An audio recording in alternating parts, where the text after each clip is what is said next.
বিশ্ব ফুটবলের মঞ্চে আবারও শুরু হয়েছে উত্তেজনার নতুন অধ্যায়। একদিকে সহজ গ্রুপ পেয়ে যেন স্বস্তির নিঃশ্বাস ফেলছে আর্জেন্টিনা, অন্যদিকে নেইমারের ব্রাজিলকে ঘিরে বাড়ছে সংখ্যা আর চুল ছাড়া বিশ্লেষণ।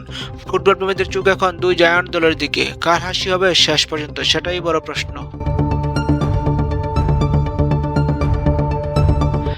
আর্জেন্টিনার গ্রুপ নিয়ে ইতিমধ্যেই দুই দলের সমর্থকদের মধ্যে চলছে তুমুল আলোচনা সমালোচনা। কেউ বলছেন চ্যাম্পিয়নদের পথ এবার কিছুটা মসৃণ, আবার সমালোচকদের কণ্ঠে ভিন্ন সুর। সহজ গ্রুপ মানেই সহজ যাত্রা নয়, কারণ ফুটবল হিসাব বদলাতে সময় লাগে মাত্র 90 মিনিট।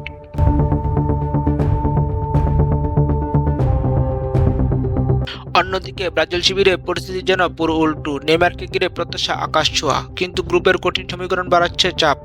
সমর্থকদের মুখে একটাই প্রশ্ন, সিলেসাও কি আবার জ্বর সামলাতে পারবে? মাঠের লড়াই শুরু হওয়ার আগেই উত্তাপ ছড়িয়ে পড়েছে সোশ্যাল মিডিয়া থেকে আড্ডার টেবিল পর্যন্ত।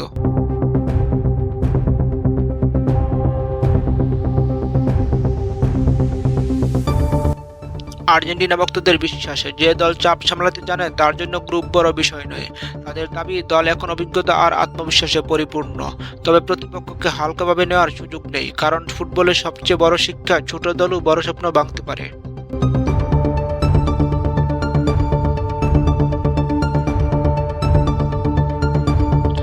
ব্রাজিল সমর্থকদের কণ্ঠেও শোনা যাচ্ছে আবেগ আর প্রত্যয়ের মিশেল। কেউ বলছেন বিপদ যত বড় ব্রাজিল তত ভয়ঙ্কর, আবার কেউ মনে করিয়ে দিচ্ছেন নেইমারের কাঁধে বাড়তি দায়িত্ব মানেই ম্যাচে বাড়তি নাটক।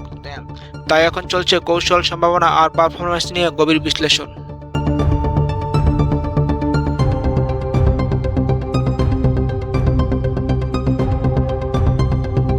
সবশেষে প্রশ্ন একটাই, সহজ গ্রুপ কি আর্জেন্টিনাকে এগিয়ে দেবে, নাকি কঠিন পথ পেরিয়ে নতুন গল্প লিখবে নেইমারের ব্রাজিল? উত্তর লুকিয়ে আছে মাঠের ঘাসে, কারণ ফুটবলের ভাষায় একটা কথাই সবচেয়ে বেশি সত্য, নাম নয়, শেষ কথা বলে পারফরম্যান্স। এখন অপেক্ষা শুধু বাঁশির শব্দের। তো বন্ধুরা, আমার ভিডিওটি ভালো লাগলে কমেন্ট করুন, শেয়ার করুন এবং আমার চ্যানেলটি সাবস্ক্রাইব করে রাখুন। ধন্যবাদ।